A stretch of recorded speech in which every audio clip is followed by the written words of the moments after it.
Please give an energetic and warm welcome to the one and only Jaya Kishori ji.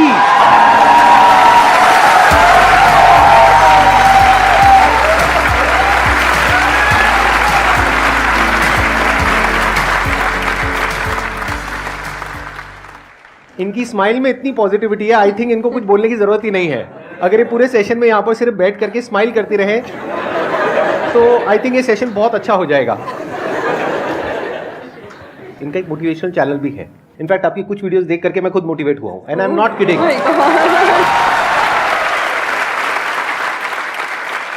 तो मैं personally आप सबको recommend करूंगा कि एक बार आप जा करके देखिए इनकी जो मोटिवेशनल वीडियोस है, और आप सबको बहुत कुछ सीखने को मिलेगा और बहुत अच्छा लगेगा. Thank you so much. और आपसे इंस्पायर होकर शायद हमने चैनल खोला है. तो मुझे तो लग रहा है मुझे मिल गया उसका अवार्ड कि आप उसको देखते हैं और सुनते हैं. Thank you so much. बहुत बड़ी बात है ये. यूट्यूब पे या इंटरनेट पे देखना एक अलग होता है, और जब आप फिजिकली वो चीज़ को फील कर सकते हैं, एक्चुअली एक ऑरा होता है, एक वाइब होता है, वो आपको फेस टू फेस ही मिल सकता है. तो आप सब बहुत लकी है. आज मैं भी लकी हूँ कि मुझे वो ऑरा, वो वाइब महसूस करने को मिल रहा है जो हम यूट्यूब पे ऑल टाइम देखते रहते हैं. और आज तो आप डबल लकी हैं क्योंकि मेरे साथ साथ आपको इनको भी सुनने का मौका मिल रहा है.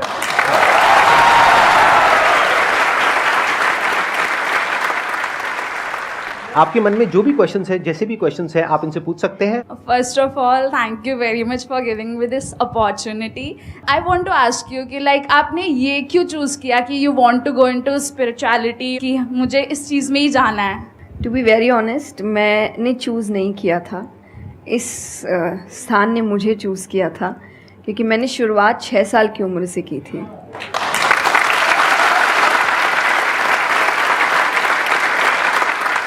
उसमें आपको पता ही नहीं होता है कि करियर क्या होता है, काम क्या होता है. तो मैंने कुछ भी सोचा नहीं था. मेरे सामने चीज़ें आती गई, मुझे अच्छी लगती गई और मैं करती गई. और इसीलिए मैं हमेशा कहती हूँ अपने अंदर के बच्चे को ज़िंदा रखिए, क्योंकि वो कभी भी ये नहीं देखता इससे मेरा फ़ायदा होगा, या उसको अच्छी लगती है चीज़ और वो करता है. तो मैंने वो बचपने में मुझे वो चीज़ अच्छी लगी और मैंने उसको किया, और फिर अपने आप ही सामने चीज़ें आती गई. चाहे फिर वो भजन आए, फिर कथा आई, मोटिवेशनल सेशंस आए, जो जो सामने आता गया और जो जो मुझे लगा कि मेरे बस की बात है, मैं कर सकती हूँ, वो मैंने किया. और फिर मुझे पता ही नहीं चला कि कब सिचुएशन कहाँ हो गई. जब मुझे समझने का मौका मिला कि चलो कुछ बनते हैं, मैं ऑलरेडी बन चुकी थी.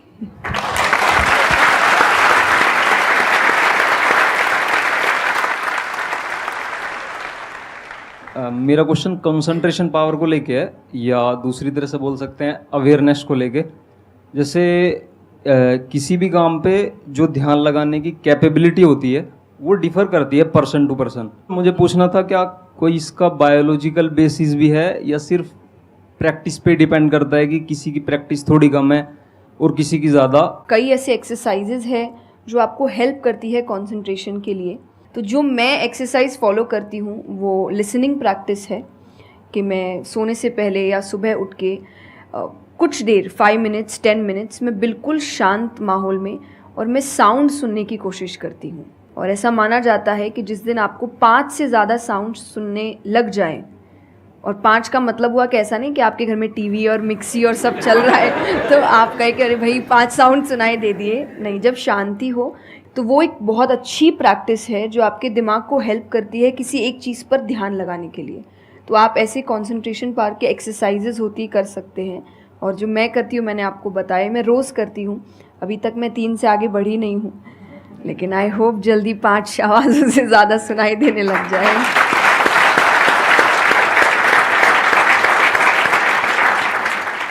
बचपन से जो आपने किया अभी तक वो तो मैटर करता ही है. फॉर एग्जाम्पल, अगर आप बचपन से ही सिर्फ कंप्यूटर पर ही अपना टाइम पास कर रहे हो या मोबाइल पे, जो आजकल बड़ा कॉमन हो गया है, तो आपकी जो कंसंट्रेशन पावर है वो पैसिव वे में तो अच्छी होगी.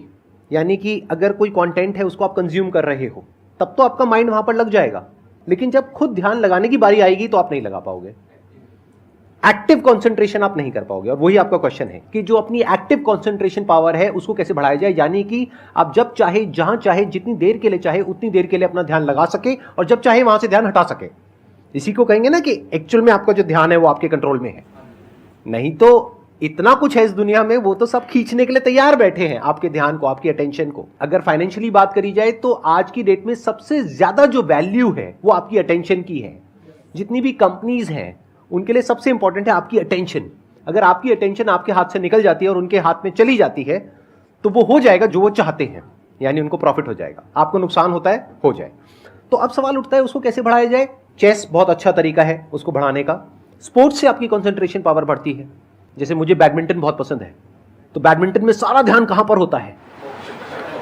शटल के ऊपर, और कोई थॉट माइंड में आ ही नहीं सकता, क्योंकि अगर वो आया तो शटल से आपका ध्यान हट गया और आप हार जाओगे। तो sports is another way of doing it. उसके अलावा जैसे इन्होंने बताया लिसनिंग, अगेन वेरी पावरफुल।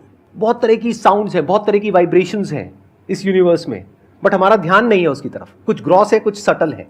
तो जैसे जैसे हम सटल जाते हैं तो ऐसी बहुत सारी वाइब्रेशंस हमारी पकड़ में आती है जो नॉर्मली लोगों की पकड़ में नहीं आ पाती है। क्यों? क्योंकि उनका ध्यान दो जगह पे होता है, या तो इस दुनिया में जो कुछ हो रहा है वहां पे होता है, या फिर अंदर जो थॉट चल रहे होते हैं वहां पे होता है। इसके अलावा और कहीं नहीं होता है। तो उन वाइब्रेशंस को सुनने के लिए हमको कानों की भी जरूरत नहीं है। इवन विदाउट योर ईयर्स, अपने कान बंद करके भी आप सुन सकते हो उन साउंड्स को। तो शुरुआत वहां से करो, धीरे धीरे आप देखोगे आपका जो ध्यान है वो आपकी पकड़ में आने लग जाएगा।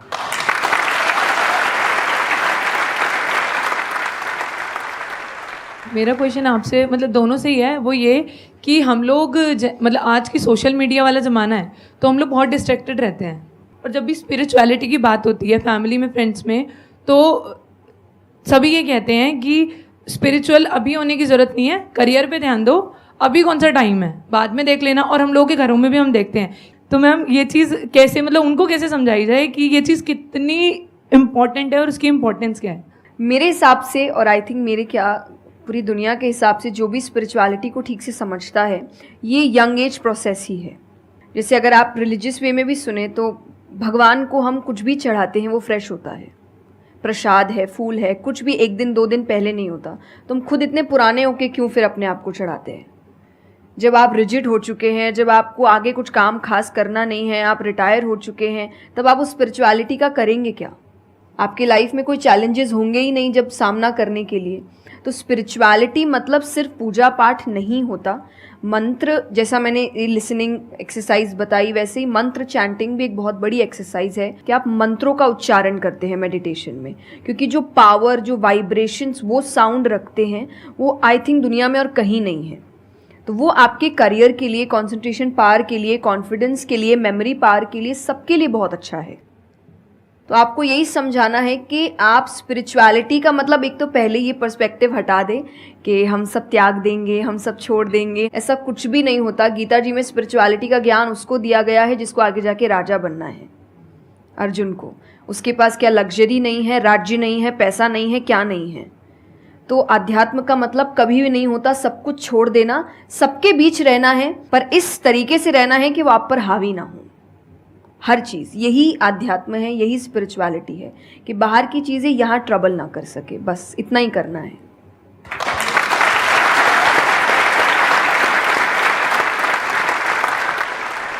अर्जुन कह रहा है कि क्या मैं सब कुछ छोड़ छाड़ के चला जाऊं? और भगवान कृष्ण उसको क्या बोल रहे हैं कि अभी जो तुम्हें करना है उस पर ध्यान दो। सब कुछ छोड़ना सॉल्यूशन नहीं है। खुद को पहचानो कि तुम क्या हो। जो प्रॉब्लम की पूरी जड़ थी वहां पर, वो ये थी कि अर्जुन भूल गया था कुछ देर के लिए कि वो एक्चुअल में कौन है, जैसे हम भूल जाते हैं। तो भगवान उसको याद दिलाने का काम कर रहे हैं कि तुम एक योद्धा हो, तुम्हारा काम है लड़ना धर्म के लिए। तो भगवान उसको वो ज्ञान दे रहे हैं। ऐसे ही अगर आप एक स्टूडेंट हो तो आपका काम क्या है? पढ़ाई करना। अब आपको देखना है कि उसमें ये जो बातें हैं, इनकी बातें, मेरी बातें, या कहीं भी हमारे जो स्क्रिप्चर्स में बातें हैं, वो किस तरह से आपको काम आ सकती है वो करने में, जो अभी आपकी लाइफ की इस स्टेज में, इस पॉइंट पर आपके लिए करना सबसे इंपॉर्टेंट है। तो स्पिरिचुअलिटी दो तरीके की हो गई। एक वो जो आपको भटका रही है, यानी कि वो लोग जो खुद अच्छे से नहीं समझ पाए स्क्रिप्चर्स को, वो आपको क्या कहेंगे कि सब कुछ छोड़ दो। और दूसरे वो जो एक्चुअल में समझ गए हैं कि क्या बात करी जा रही है, तो वो आपको क्या कहेंगे कि जो भी कर रहे हो उसको करो, अच्छे से करो, पूरे ध्यान से करो, पूरी ईमानदारी से करो, उसमें कोई कमी मत छोड़ो, क्योंकि यही आपको हेल्प करेगी लाइफ में आगे कुछ भी करने के लिए। अगर आज आप अपने काम को ढंग से नहीं कर पा रहे, तो कल अगर स्पिरिचुअलिटी में आपको कोई इंक्वायरी करनी है, स्क्रिप्चर्स को समझना है, क्या वो आप ईमानदारी से कर पाओगे? आप अगर अपना काम ठीक से कर रहे हैं, आपके इंटेंशंस अच्छे हैं, आप ऑनेस्ट हैं, आप पेशेंस रख रहे हैं, आप स्पिरिचुअल हैं। तो इसीलिए आपको बस अपना काम, जो उन्होंने सही कहा, एकदम ठीक से ईमानदारी से करना है। क्योंकि अगर यहाँ ईमानदार नहीं, क्योंकि जो आपका काम है, तो फिर कहीं और तो ईमानदारी की फिर बात ही क्या कर सकते हैं हम। मैम मेरा आप दोनों से ही है मेरा क्वेश्चन कि रियल फ्रेंडशिप का एसेंस आज खोते जा रहा है। हम सैटरडे संडे को पार्टी तो कर रहे हैं फ्रेंड्स के साथ, लेकिन जब रियल फ्रेंडशिप का टेस्ट होता है तो most of the friends fail हो जाते हैं, और हम भी फेल हो जाते हैं उसमें अपने दोस्तों। हम ये तो भूल जाते हैं कि वो हमारे दोस्त नहीं है अच्छे, तो हम भी तो नहीं हैं। तो ये चीज़ हम रियल फ्रेंडशिप को आज कैसे वापस उसके एसेंस को रीजनरेट करें और खुद भी दूसरों के अच्छे दोस्त बने। दोस्ती बहुत बहुत ज़रूरी होती है, और इस पे भी मेरा एक छोटा सा वीडियो है कि आप फ्रेंड्स को आइडेंटिफाई कैसे करें, या वही जो क्वालिटीज़ है वो खुद में भी कैसे लाएं। तो सबसे पहली क्वालिटी यही है कि हम जो सिर्फ सैटरडे संडे जिन दोस्तों से पार्टी करने के लिए मिल रहे हैं, वो आपके दोस्त नहीं होते हैं। वो आप बस एंटरटेनमेंट के लिए, आपको मस्ती करना है, मज़ा करना है, तो आप मिल रहे हो। लेकिन एक्चुअल जो आपके दोस्त होते हैं ना, वो आपको भी सिखाते हैं, आप उनको भी सिखाते हैं, वो आपके साथ ग्रो करते हैं। और जैसा आपने कहा एसेंस, जैसे मैं मेरे पेरेंट्स के जो दोस्त हैं, सालों से इक्के दुक्के हैं, लेकिन अभी तक है। और अभी भी हम कई बार ऐसा लगता है कि आप ऐसे कैसे बात कर रहे हो उनसे, तो वो कहते हैं हमारे दोस्तों को अपने दोस्तों जैसा मत समझना कि हम एक दो बोल देंगे या एक दो चीज़ें हो जाएंगी और हमारी दोस्ती टूट जाएगी। हमारी दोस्ती इस चीज़ पर नहीं बनी है। वो अगर महीनों भी एक दूसरे से नहीं मिल रहे हैं, या एक साल तक भी उन्होंने बात नहीं की है, वो एक साल बाद भी फ़ोन करते तो वो वैसे ही होते जैसे वो एक साल पहले थे, जहाँ उनकी बात छूटी थी, बिल्कुल वैसे। तो सबसे पहली चीज़ कि यही कि ज़रूरी नहीं है आपको अपने दोस्तों से हर एक इंटरवल में मिलना है, तभी आपकी दोस्ती कायम रह सकती है। क्योंकि अब लोग आगे बढ़ रहे हैं, बिजी हो रहे हैं, काम कर रहे हैं, दूसरे शहरों में पढ़ने जा रहे हैं। अगर आपकी दोस्ती सिर्फ मिलने मिलाने से और मस्ती करने से, तो वो दोस्ती नहीं है। तो ये सबसे पहली चीज़ है कि जो आपको आपके सिचुएशन को समझे, वाइस वर्सा आप उसके सिचुएशन को समझिए कि दोस्ती है पर ज़िंदगी भी है, काम भी है, मेहनत भी है, परिवार भी है। सबसे बड़ी तपस्या, सबसे बड़ा तप मैं कहती हूँ गृहस्थ जीवन ही है। Thank you for the compliment. उसमें आपको इतना कुछ करना पड़ता है, वो एक सिचुएशन को समझना ज़रूरी है। दूसरा, आजकल जो एक ट्रेंड बन चुका है कि फ्रेंड्स सपोर्टिव होने चाहिए। तो सपोर्टिव का मतलब ये नहीं कि तुम गलत भी करो, तो जो कर्ण और दुर्योधन की दोस्ती थी कि नहीं भाई पाप भी कर, मार, गलत कर, मैं तो साथ खड़ा हूँ, ये दोस्त नहीं होते। ये बहुत बड़ा पॉइंट बोला है इन्होंने, अभी इसके बारे में मैं बात करूँगा। ये दोस्त नहीं होते हैं। दोस्त आपको आपके पास खड़े रहेंगे सपोर्ट में, लेकिन ये हर वक्त बताएंगे कि तुम गलत हो, तुम गलत कर रहे हो, इसकी सज़ा मिलेगी। तो ये सच्चे दोस्त होते हैं। तो आप या तो कहते हैं ना कि कृष्ण जैसे दोस्त बनो, खुद ही बनो। बात यहीं आती, कृष्ण जैसे ढूंढने से पहले कृष्ण जैसे दोस्त बनो, कि जो हर वक्त बताने। कृष्ण कभी अलग नहीं हुए अर्जुन से। जब वो कहने लगा कि मैं नहीं लड़ सकता, ये नहीं, उन्होंने उस वक्त बहुत डांटा कि क्षत्रिय है, ये तरीका है बात करने का, ऐसे बोलते हैं, तो इतना बड़ा महाबाहु है, बड़े बड़े नाम बताए, याद दिलाया कि तुम कितने अच्छे हो। तो सबसे बड़ा दोस्त का आई थिंक क्वालिटी यही है, जो सपोर्टिव है लेकिन गलत चीज़ों में नहीं है, वो हर वक्त सही के लिए आपके पास खड़े हैं। और तीसरा जो मैं सबसे अच्छा कहती हूँ कि आपकी और उनकी मेंटालिटी मैच होनी चाहिए।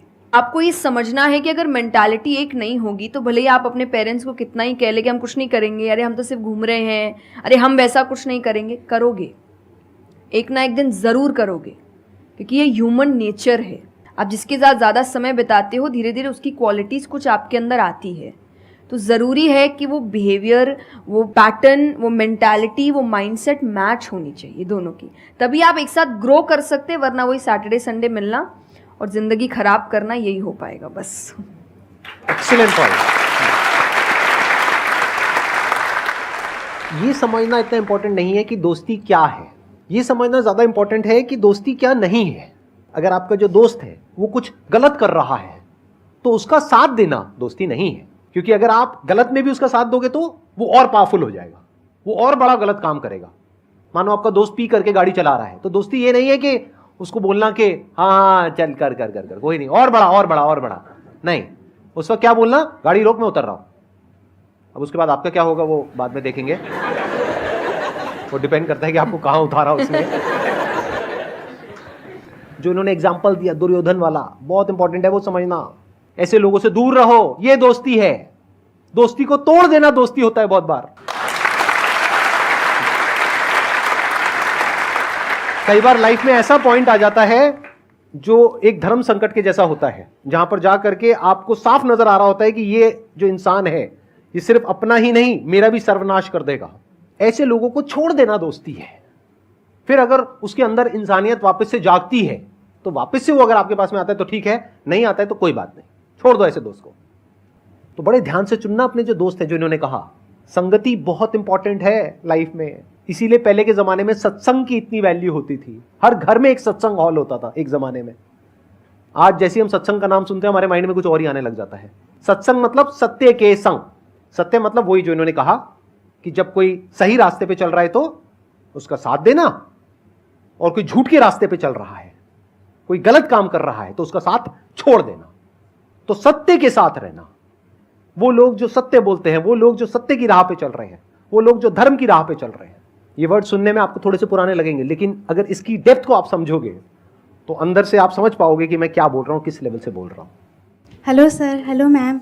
मैम मतलब कई बार हम सुनते भी हैं, बहुत जगह देखते हैं, और कई बार बहुत बार हम पढ़ते भी हैं। मैम मुझे ये पूछना है कि मैम भक्ति क्या है, मतलब भक्ति क्या होती है? आज ये ज़माना अलग हो गया है कि भगवान से भी लेन देन का मामला चल रहा है कि आप मेरा ये काम कर दो तो ये हो जाएगा, और काम एक भी नहीं हुआ तो भगवान बदल ले, कि वही कहीं और माथा टेकते हैं, यहाँ तो काम हो नहीं रहा। तो ये भक्ति नहीं होती।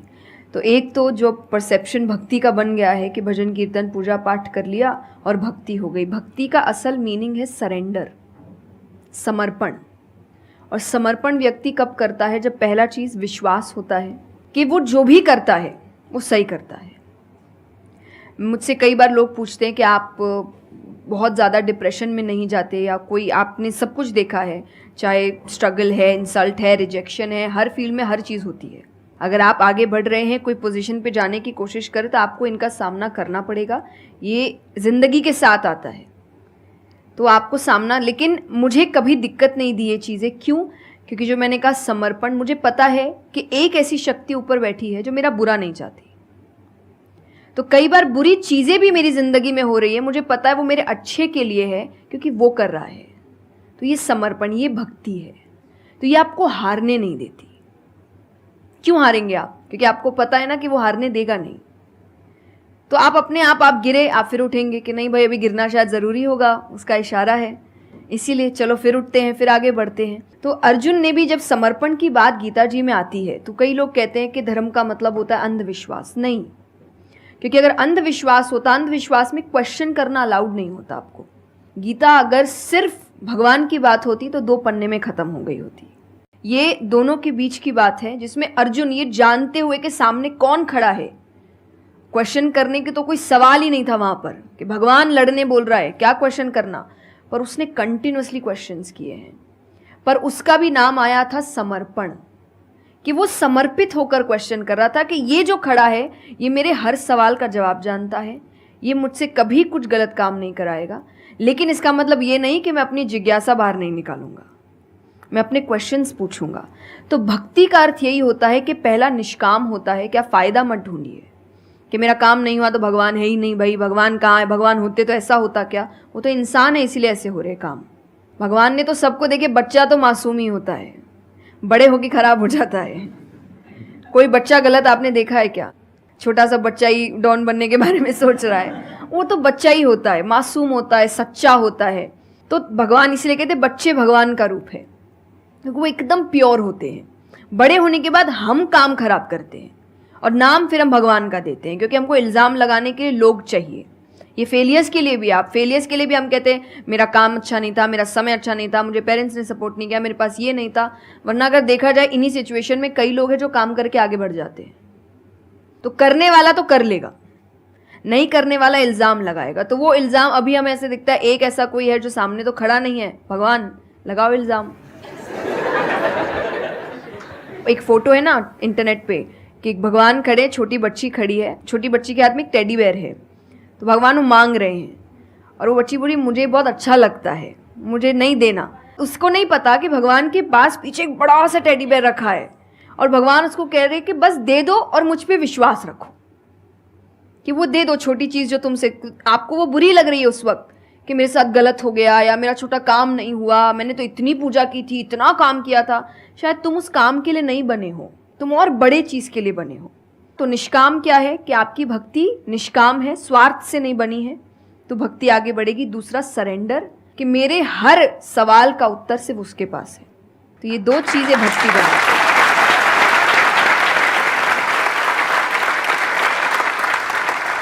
मेरा मन कर रहा है कि मैं बैठ करके बस आराम से आपको सुनता रहूं, मेरे को इतना अच्छा लग रहा है। आप प्लीज थोड़ा सा और बोलिए इसके बारे में, भक्ति के बारे में। मुझे सही में बहुत, कितने लोग चाहते हैं कि थोड़ा और बोले? हाँ, क्योंकि इनसे अच्छा कोई नहीं हो सकता इसके बारे में बोलने के लिए। मेरे को पता है आपके पास में और बहुत कुछ है बोलने के लिए, थोड़ा सा आप प्लीज और बोलिए। ये दो चीज़ें जो भक्ति में। तीसरा हम जब करते हैं सत्संग, जो उन्होंने कहा सत्संग का एक सत्य के संग, तो सत्य कौन है?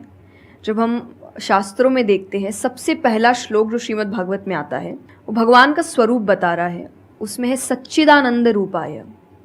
सच्चिदानंद का मतलब होता है तीन चीज़ें मिलकर बनती है, वो है सत, चित और आनंद। जो ये तीन चीज़ों को जीवन में समझ लेगा सही से, उसने भगवान को समझ लिया, क्योंकि भगवान का रूप ही सच्चिदानंद है। तो सबसे पहला है सच, जो कहा गया सच की राह पर चलो। जो हम ये एक्चुअली आपने एग्जैक्ट वर्ड उस वक्त बोले, मैं अपनी कथा में भी कहती हूँ कि आजकल हम इतनी छोटी छोटी बातों पे झूठ बोलते हैं कि हम किसी से मिलने जा रहे हैं और हम घर से भी नहीं निकले, अरे 5 मिनट, अरे सिग्नल पे खड़ा हूँ, अरे बस पहुँच गया, अरे क्या हो गया, वो 2 बातें तो सुनाएगा ना सिर्फ कि तुम समय लेकर नहीं आए, पर हम इतनी इतनी सी बातों में झूठ बोल रहे हैं। ये हमें लगता है कि कोई बड़ी बात नहीं, पर ये बहुत बड़ी बात है कि आप इतना भी सच का सामना नहीं कर सकते, और फिर हमें लगता है कि हम लाइफ के जो प्रॉब्लम्स है उसका सामना कर लेंगे, खुद के सच का तो सामना कर नहीं पा रहे हैं। जिंदगी का सच सामने आएगा तब तो बैंड ही बज जाएगी पूरी, क्योंकि वो कठिन है। जिंदगी आसान नहीं है, किसी के लिए नहीं, भगवान के लिए भी नहीं हुई। आप राम जी को उठाइए, कृष्ण जी को उठाइए, जब तक यहाँ रहे कोई सुखी नहीं रहा।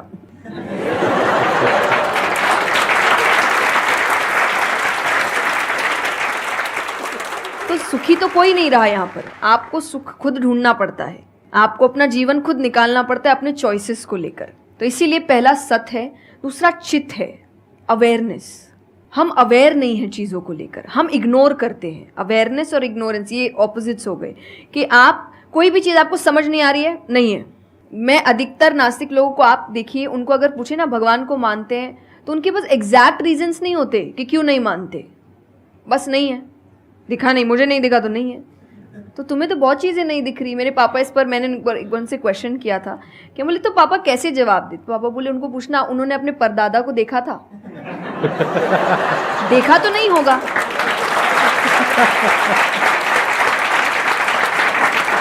सुना है, दादा से सुना है, पापा से सुना है कि थे, मैंने तो नहीं देखा, तो मैं बोल दूं वो थे ही नहीं। कुछ तो सच्चाई होगी, उसको ढूंढने की कोशिश करो। मैं धर्म के लिए हमेशा कहती हूँ कि आपको ढूंढना पड़ेगा। भगवान, मेरे पापा ने मुझे एक बात कही थी, भगवान मानने की चीज़ है, जानने की नहीं। जानना क्या होता है? पहले इस्तेमाल करे फिर विश्वास करे।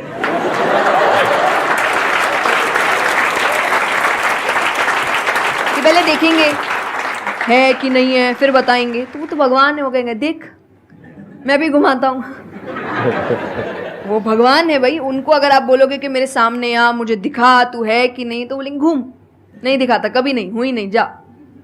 तो भगवान मानने की चीज़ है, मानो वो अपने आप जना देंगे वो कहाँ है। तो भगवान के लिए माना गया कि पहले आपको मानना पड़ता है, दैट इज सरेंडर, कि मैं मानता हूँ, मैं इसीलिए पढ़ रहा हूँ। अधिकतर लोग अभी पढ़ क्यों रहे हैं, जान क्यों रहे हैं? गलत साबित करने के लिए। और दुनिया के लिए भी, आप किसी भी चीज़ को जानने की कोशिश करो तो सिर्फ एक खाली दिमाग से जानने की कोशिश करो, अपने दिमाग से नहीं कि मुझे गलत साबित करना इसीलिए पढ़ता हूँ चलो। तो फिर आपका दिमाग सीधा उस गलत बात पे ही जाएगा कि देखो मैंने तो बोला ही था गलत है, और उसके आसपास कितनी अच्छी बातें लिखी होगी आप देखेंगे नहीं। पर आपको जो बस साबित करना है, आप उस लोग सुनते भी आजकल इसीलिए हैं। मैं कथा में एक बात कहती कि बस आजकल कथा ही बची है सुनने वाली चीज़, वरना आप कहीं भी 2 लोगों को देखिए वो बोलेगा मैं बोलता हूँ, नहीं मैं बोलता हूँ, नहीं मैं बोलता हूँ। दुख देखिए किसी के, प्रॉब्लम्स को एक बोलता है अरे मेरी जिंदगी अच्छी नहीं चल रही, अरे मेरी उससे भी खराब है। आप किसी से मदद भी कहाँ मांगेंगे कि वो एक दुख सुनाओ वो 4 सुनाता है, तो क्या ही मदद मांगे कि तो मेरे से दुखी है, तू मेरे से और 500 रुपये रख भाई। ये तो लोग हर वक्त कोई सुनना नहीं चाह रहा, और सुन भी रहे हैं तो इसीलिए कि ताकि बस मैं बोल सकूं, कि ये ख़त्म करे बस, जल्दी से चुप हो ताकि मैं बोलूं। तो ये बंद करिए। भगवान ने अर्जुन की पहले पूरी बात सुनी थी, एक बार भी बीच में इंटरप्ट नहीं किया, उसकी पूरी बात सुनी। क्यों? तभी वो आंसर ठीक से कर पाएंगे। अगर आप बीच में हर चीज़ में इंटरप्ट करेंगे, लोगों के ओपिनियंस में इंटरप्ट करेंगे, तो आप उनकी बात को नहीं समझ पाएंगे। जितना सुनेंगे उतना सीखेंगे, क्योंकि बोलोगे तो वही जो आता है, पर सुनोगे तो कई बार ऐसी चीज़ें पता चलेगी जो नहीं पता, जो नहीं आता है। तो सत्संग यही है। आप लोग एक काम करो, अपना मोबाइल ऑन करो और अपने घर पे फोन कर दो कि शाम तक हम यहीं बैठे हैं।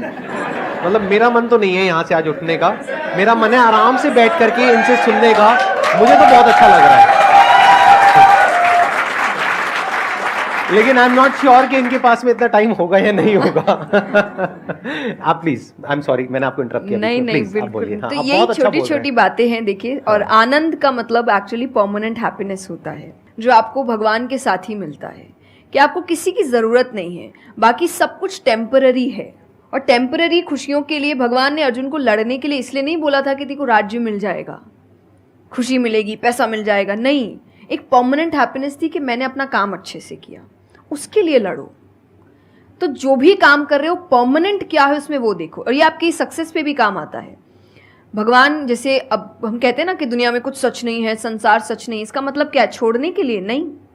क्या आप पहली चीज़, जब दुख आ रहा है तो डिप्रेशन में मत जाओ, क्योंकि आप जानते हो ये भी परमानेंट नहीं है, टेम्पररी है, कल फिर ठीक हो जाएगा। खुशी आ रही है तो घमंड मत करो, ये भी निकल जाएगा, ये पोजीशन भी ज़्यादा समय तक रहेगी नहीं।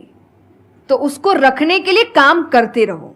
तो भगवान हर चीज़ में कहते बैलेंस्ड रहो, और परमानेंट वो है उसके पीछे भागो। तो आप अपने आप ही जो दिखावे की दुनिया है, करते हम सब है और सब कुछ करना चाहिए लाइफ में, सब एंजॉय करिए, पर अगर उसको जानते हुए करोगे कि परमानेंट नहीं है, तो जैसा मैंने कहा वो यहाँ जाएगा नहीं। जैसे एक पक्षी है, आप पेड़ पे उसको बैठा दो और फिर जिस ब्रांच पे वो बैठी उसको काटने लगो, और जब तक ब्रांच नहीं गिरेगा वो नहीं हटेगी, क्योंकि उसको ब्रांच पे भरोसा है ही नहीं। उसको पता ये रहेगा ना, उसको अपने पंखों पे है कि वो जैसे ही गिरेगा मैं उड़ जाऊंगी।